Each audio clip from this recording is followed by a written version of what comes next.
Two men are facing federal charges tonight after authorities uncovered an illegal hash oil lab in a Lemon Grove warehouse. Drug enforcement agents raided the building and seized large quantities of hash oil.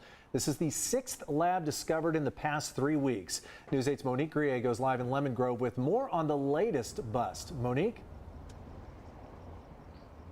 Yeah, well, this is mostly an industrial area with a lot of businesses. There are also several homes on this street, but even the people that live and work here, they tell us they had no idea what was going on inside this building until the DEA raided it this morning.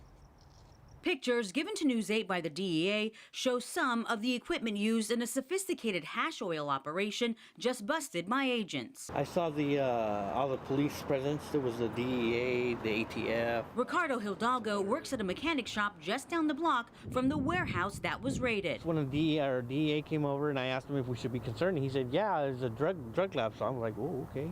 Agents say inside the unassuming building, they seized large quantities of hash oil valued at $6.75 million and another $2 million of equipment. Wow. That's a lot of stuff.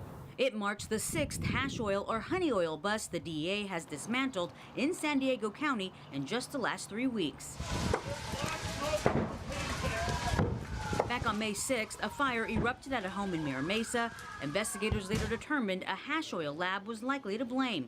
4 people were sent to the hospital with serious injuries. Butane or propane, the two solvents most commonly used in these types of extractions, are extremely flammable. Several people who live or work on the street told us while they did notice something off about the business, they never imagined it was a multi-million-dollar illegal drug operation. This street is kind of crazy, but I mean, nothing like that. Hidalgo now just glad agents shut it down before anything like an explosion could happen. That could have spread over here. Yeah, we have oxygen and settling tanks in here because we do welding, so it's like, that's kind of scary, you know, knowing that that's that close.